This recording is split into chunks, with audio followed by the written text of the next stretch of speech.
In the dead of night on March 23, 1983, a routine domestic flight took off from Sverdlovsk, now known as Yekaterinburg.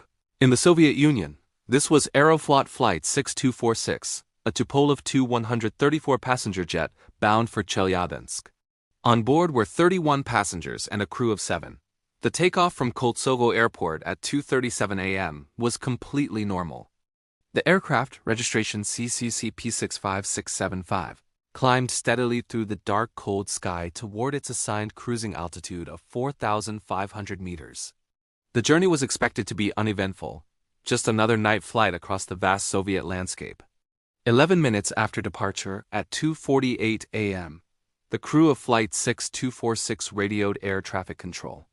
They reported reaching their cruising altitude and confirmed they were on course. The controller instructed them to maintain their heading and contact the next control sector. This was the last anyone would ever hear from them. A minute later, at 2:49 a.m., the blip representing Aeroflot Flight 6246 vanished from the radar screens. In the blink of an eye, a plane full of people had simply disappeared into the darkness over the Ural Mountains. What happened in those fateful moments would remain a closely guarded secret for years. A chilling story of crossed paths and catastrophic failure. On the ground, a frantic search began. But the truth was far more horrifying than a simple mechanical failure. High above the town of Nizhnyaya Tura, something unthinkable had occurred. Flight 6246 was not alone in the sky that night. Also flying in the same airspace was a Soviet Air Force Tupolev Tu-134, a military training version of the same aircraft. This military plane was conducting a night navigation exercise. Crucially, as part of this exercise, its navigation lights and its transponder, the device that communicates its position to air traffic control and other aircraft, were turned off. It was flying completely dark, a ghost in the night sky. The two identical aircraft, one civilian and one military, were on a collision course and nobody knew it. The air traffic controllers, both civilian and military, had failed to coordinate. They had placed two planes at the same altitude, on intersecting paths, in the pitch-black sky.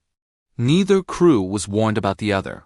They were flying blind, unaware of the impending disaster hurtling toward them. At an altitude of about 4,200 meters, the two Tupolevs met in a devastating near head-on collision. The impact was catastrophic.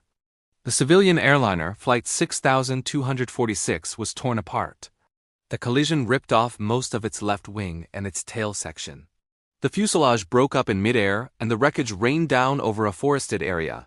There was no chance of survival. All 38 people on board, the 31 passengers and 7 crew members, were killed instantly. Their journey had ended in a terrifying fireball in the sky.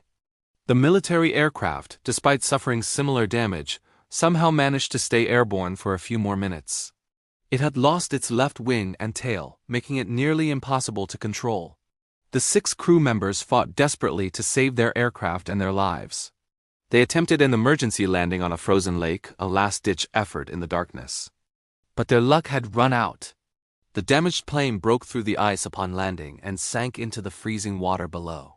All 6 military crew members perished.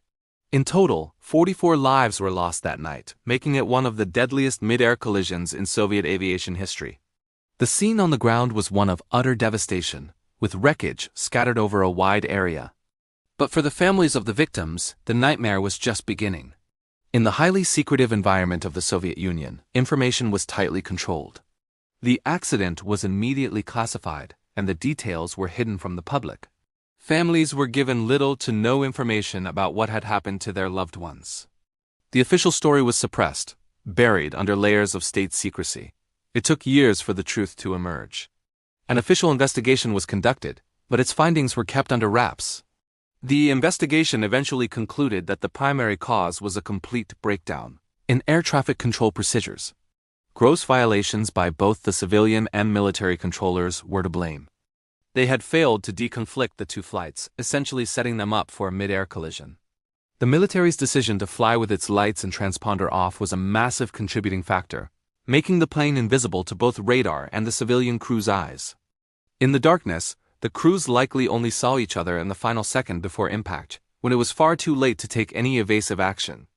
Despite the clear evidence of negligence and systemic failure, no criminal charges were ever brought against the controllers or their superiors.